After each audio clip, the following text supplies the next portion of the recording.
Hi, I'm Laura with Rethunk by Laura, and today's 2-minute tutorial is on creating a faux marble look with our paints. It's really awesome. One of the few projects where we encourage you to have everything gathered together before you start. Pick a base color for your marble. We're using cotton, but you can use anything from cotton down to midnight, and then have 3 colors of paint that you've chosen for the veining that are similar in color, and then you're ready to go.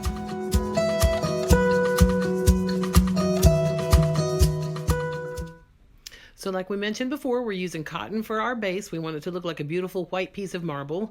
You're just going to apply the cotton everywhere. If it takes 2 coats, you want to do that. Make sure you have full coverage on this. We're adding water to the paint. You want to thin it. 3/4 paint to 1/4 water is the ratio. Shake it up really good and then use a fan brush to add the marbling. Do that diagonally. That's the way the veins are in marble. See what we've done there is just squiggled it around. And you're going to spray it with water before it dries, just water. Take a stencil brush and add some little smudges, and before they dry, just pat them with a little soft rag. That makes it look even more realistic as far as the veining. Look how fabulous it's looking. After you've got that going on, you're going to dry the whole thing, just patting it. And once it's dry, you're going to start with your next color. We only use 2 on this one. You can use 3, but we use 2. We use driftwood, gray mist for our next color. Vein that as well. Take that fan brush and just squiggle it and run it across. You want to weave it in and out of the other color so that you have some realistic veining going.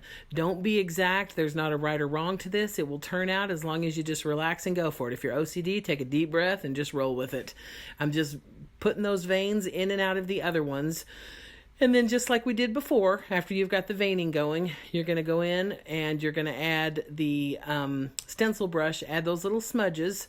So once you've got the veins where you want them, make sure that the color is distributed evenly. Make sure that you've got your dark color and your light color all through the whole piece. And make sure, we'll show you a picture in a minute where I can point it out, but make sure you get the edges, the front and the sides. It's really important to get that so that it looks like a piece of marble all the way through.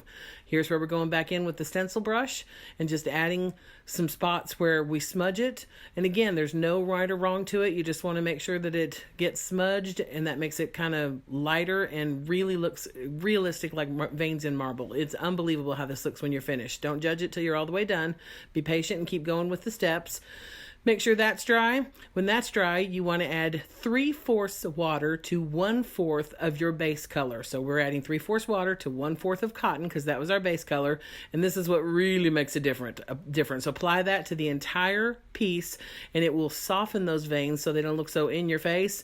What you were worried about being real dark is going to go away and it's going to be absolutely beautiful. Put that over the entire piece. You can see our front edges here in this shot where we got the front edges with that veining so that the whole thing looks consistent, and it is amazing how very, very much it looks like a piece of marble. It is absolutely beautiful when you finish, and it's so easy to do. The last step will be you'll want to add a coat of Tough Top for protection.